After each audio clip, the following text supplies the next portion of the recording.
I'm trying to be a big girl, but I'm scared. They don't really notice me much now. I know that soon they'll start taking an interest in me and will want to do things. I try to hide this change with baggy clothes, but I can feel him staring sometimes. It isn't like when I was in school and I knew a boy liked me. Liked me. His eyes don't make me feel warm inside. It makes me feel dirty. I don't want him to look at me like that, which is why I'm writing this. Mommy always said I should talk to someone when I was worried, but there isn't anyone left to talk to. Instead, I'll write in this journal and try to figure out what to do. Everything went bad on my 10th birthday. I don't remember much before then. It all seemed like a haze. I would wake up, go to school, come home, do my homework, usually with Mommy's help, have dinner, and then go to bed. It was the same day in and day out. The bad thing began during my birthday party. Mommy and Daddy had been arguing lately about what I was eating. I didn't like it when they argued. Daddy went out and got a fruitcake instead of the chocolate cake I wanted. I was upset, but I didn't cause a scene because I didn't want them to fight anymore. I was happy then. All my friends were there and I had a lot of presents to open up. They cut the cake and I got the first piece. It was also the largest. The cake didn't look great, but I didn't want them to fight anymore, so I ate it. It tasted like everything tastes now. It made me feel funny, but I kept eating it because I didn't want them to be mad at me. I even had a second piece and told Dad it was delicious, even though it tasted weird. Everything got kind of blurry after that. I remember getting sick and going to the hospital. Doctors said I was intoxicated and I had to get my stomach pumped. Mom said something about pressing charges against the store. She called them a lot of bad words I'm not supposed to say. She said that they intentionally spiked the cake to make me feel funny, but they didn't have time to call the police before the other bad things started happening. Suddenly, everyone started getting sick like I did. The hospital was crowded with a lot of kids like me. Soon there were too many of us and we got sent home. My parents were angry with the hospital, but they were also scared. I told them I felt better even though my stomach still hurt. The first couple of weeks were spent watching the TV. A lot of scientists said that there was a bad bacteria in the soil that they tried to get rid of with another bacteria. But something went wrong, and now fruits and vegetables were coming out that made people sick. I told my parents that we should just stop eating vegetables and fruits and we would be fine. I said that I didn't like vegetables much anyway. But they explained to me that almost everything had a little bit of fruit or vegetables in it. That made me worried. I didn't want to get sick again, and I didn't want them to get sick either. They told me everything was going to be fine, but it wasn't. It only got worse. We ate up all of our good food in a few weeks before we had to eat the bad food. We stopped watching the news after the first riot. A lot of people were dying in the city. Daddy said that it would only scare me, but I was a brave girl. Sometimes, late at night, I could hear them whispering to each other. I couldn't hear them, but I could hear Mommy crying a few times. I couldn't help it then. I started to cry. I covered my mouth so they wouldn't hear me. I remember the first night we had to eat the bad food. Daddy went out to the supermarket and bought some.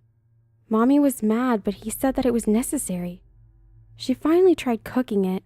He had a lot of food that required cooking, but we started with apples first. He took a bite of one and cringed. He said that it was bad. Mom tried boiling it. She said that it might remove the bad stuff. The air in the kitchen smelled weird. They boiled it for a couple of minutes before leaving them to cool. He tried it and said it wasn't as bad as before.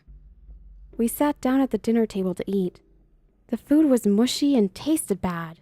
It made me feel sick, but we didn't go to the hospital this time. They said that I would have to get used to it. We left our house a few weeks after that. We lost power a few days before. Our neighbors were saying that the rioting was getting closer to us and pretty soon it would come to our street. Daddy said that we had to leave now, but Mommy wanted to stay. He shook her and said that we had to leave. He told her about what he had seen in the city. A few days before that, I noticed Daddy wasn't feeling good. He stumbled a bit and spoke funny. I had gone to the restroom one night and found him eating food without cooking it. He told me to keep it a secret from Mommy and kissed me on the forehead. His breath smelled bad. I loved him, so I didn't tell her, but I think she knew anyway. I remember listening in on them talking the night before we left. They were arguing about me. Dad said it wasn't normal for me to be acting this way. He said I was acting too young for my age. Mom snapped at him, asking him how I was supposed to be acting in this scenario. He used a big word I didn't and still don't understand. He said I was in a state of regression and that it wasn't healthy. Mommy said that what I was doing was a blessing. She said that any way I dealt with this was fine, just as long as I didn't have to see what the world is. One day I'll ask someone smart what that word means. 2 years have passed since we left home. We spent a little bit of time in a shelter, but some of the people there were too weird. Mommy said she didn't feel safe there, so we went to another place. She told Daddy that the way some of the guys there looked at her made her feel uncomfortable. They were fighting more often now. They didn't even try to hide it from me. Sometimes it would start over the weirdest things, like food, water, or other people. Daddy was always loud while Mommy said mean, hurtful things. Sometimes I was worried he would hit her or she would slap him. I tried to get them to stop fighting a couple of times, but they always told me that it would be all right. It wouldn't be okay. It only got worse. A few weeks after leaving, my parents started fighting every day. They didn't hug each other or kiss anymore. They were always saying such mean things. Every now and then they would blame it on the food, but it was never really that. They had been arguing ever since I could remember. They just used the bad stuff as an excuse to say what they had always wanted to say. I remember the last fight. Sometimes I wake up at night crying, wishing things could have been different. We were hiding out in a building and they were arguing about what to do next. Mommy thought it was safer in the capital and Daddy thought it was too dangerous. He said that it was too far and that there were too many dangerous people out there. We had stumbled across some people earlier who my parents told me had been sleeping, but I knew people don't just fall asleep in the middle of the street. Mommy said that we had no other choice and she grabbed my arm. She said that we were going to go with or without him. I started to cry as she pulled me towards the entrance. That's when Daddy hit her. Mommy rubbed at her red cheek for a second before dragging me further into the building. She was crying when she told him that he had become just like his father. She told him not to follow us and Daddy sat down in a chair like he was really exhausted. I wanted to ask Mommy what she meant by that, but she kept crying. She told me that it would be much better in the capital and the government would have an answer for everything by the time we got there. I was hungry, but we didn't have anything to eat. We hadn't had anything to eat in a few days, so we went to bed. I tried to sleep, but I was too worried. I wanted to check in on Daddy, so I waited a few hours until I was sure Mommy was asleep before I snuck out. I wasn't mad at Daddy. I wasn't mad at Mommy either. It was all the bad food's fault that this was happening. I tiptoed through the building looking for him. I found him in the kitchen. He was laying face first on the ground. There were a couple of bottles next to him that smelled like bad food. I tried to wake him up, but he wouldn't get up. I was getting ready to go back to bed when he got sick. It puddled on the ground beneath his face. He started twisting in it and trying to get out, but something was wrong. He didn't seem like he could roll over. He started making sounds like he couldn't breathe, and I got worried. I tried to turn Daddy over, but he was too heavy. I was too weak. I hadn't eaten anything in days, and he was big. I grabbed his shoulders and pulled, but he slid with me and rubbed his face in the sick. He continued making gasping sounds, and I got really worried. I ran to Mommy and woke her up. I told her what was wrong, but by the time we got there, it was too late. Mommy spent a long time crying. I cried too, but I did other things as well. I looked for food and tried to get help. No one would listen to me and most people ignored me. I did manage to find a small garden a few blocks away. She just spent all day next to him crying. even when he started to smell bad. She didn't eat any food I managed to find. I didn't know how to build a fire to boil the fruit, so I just ate it raw. It tasted really bad and it made my stomach hurt. But I didn't need to go to the hospital like the first time. I guess that was because I had eaten so much of the bad food that it wasn't as bad for me. We spent a long time in that building before Mommy got better. She still cried, but she tried to do it at night when she thought I was asleep. I didn't let her know I heard her crying. I didn't want her to feel any worse. We didn't bury Daddy. We couldn't find a shovel and we weren't strong enough to dig a hole or carry him, so we left him there. Eventually, she told me that we had spent too much time here and we had to leave. We said our goodbyes and Mommy told me that even though Daddy had issues with the stuff that was in the food even before it happened, he was a good man. I didn't understand what she meant, but she said she would explain it to me when I was more grown up. She told me that it would be much safer if we headed towards the capital and that we would be going there. Both of us said our goodbyes, and we left. It took a lot longer without Daddy. We moved mainly at night, and we avoided everyone. Mommy said it wasn't safe for us to talk to people anymore. She said that there were bad men on the roads that would hurt us if they caught us, so we had to be quiet. We didn't really talk when we moved around at night. We walked around at night and slept during the day. We would eat food when we got it, but it still made me feel sick. Mommy seemed to enjoy the food much more now. She would eat a lot more than she usually did, and sometimes she would act really silly. I think it made her forget about Daddy. We managed to do this for a few weeks before the bad thing happened. We tried to be as quiet as we could, but eventually someone hurt us.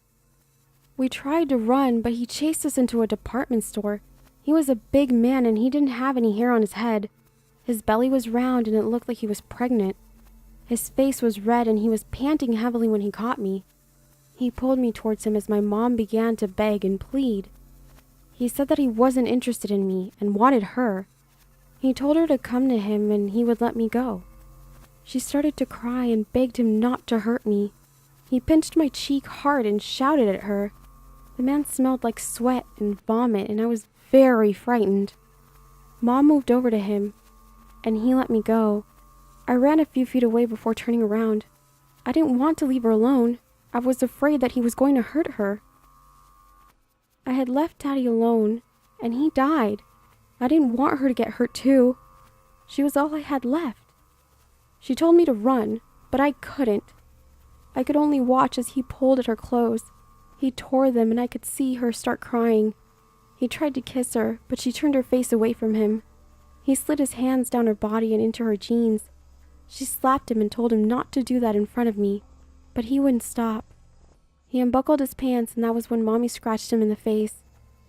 He said some really bad words and then started to hit her. He wouldn't stop. I started yelling, but he kept punching her. She started screaming, but he kept going. It wasn't until she started bleeding, stopped shrieking, and he continued hitting her that I realized he wasn't going to stop.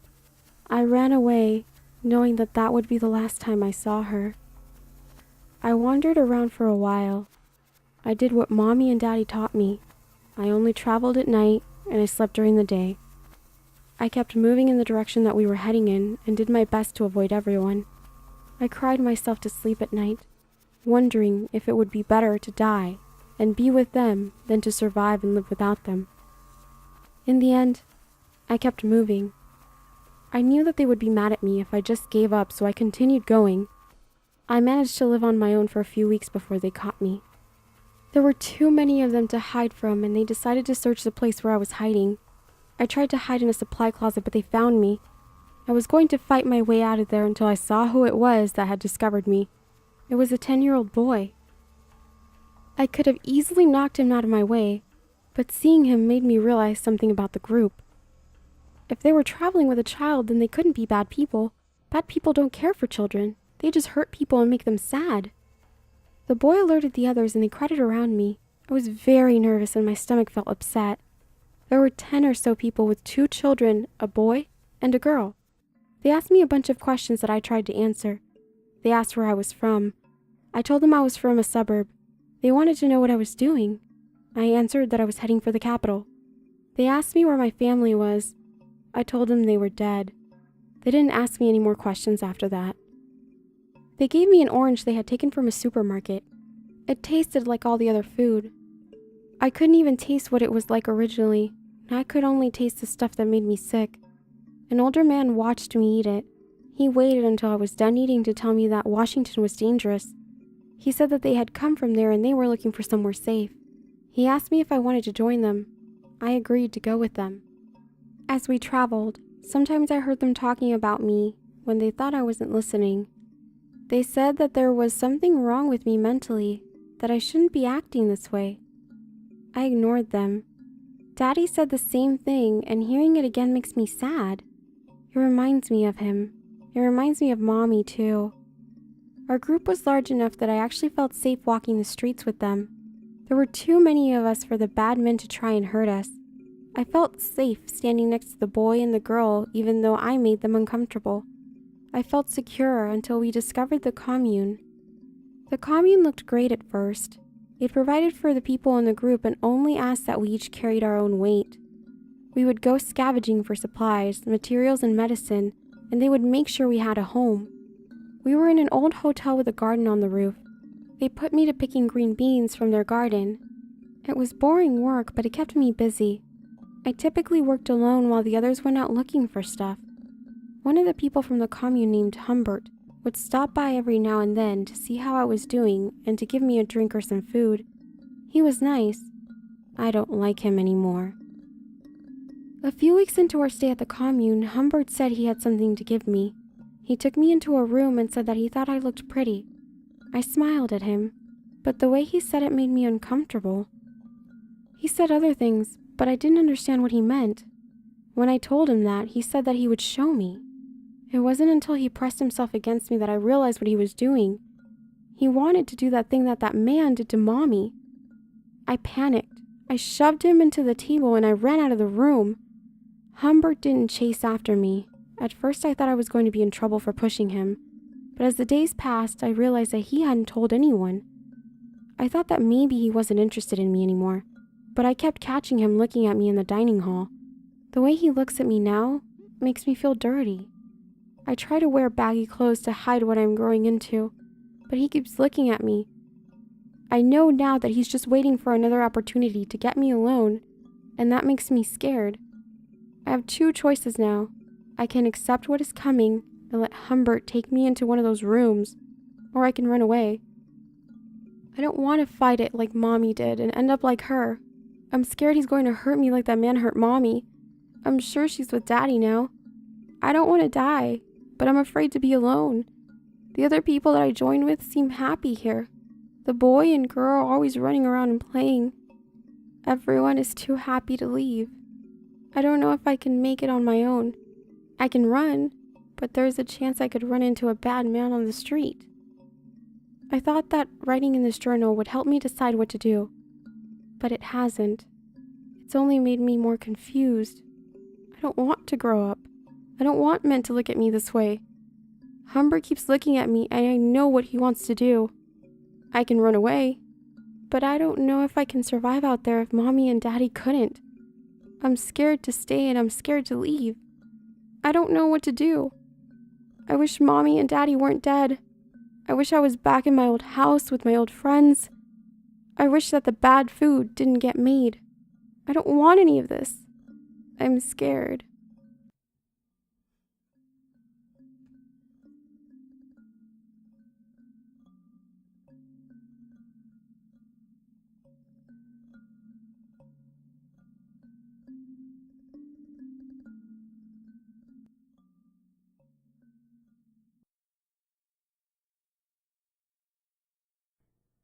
Hello everyone, I just wanted to let you all know that this story is actually part of a bigger collection, a series. The other episodes are posted on the channels of other narrators.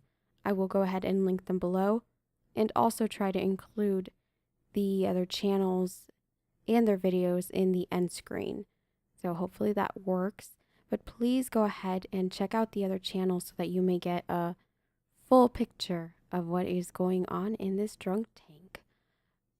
As always, I hope you are having a lovely day or evening. Margbot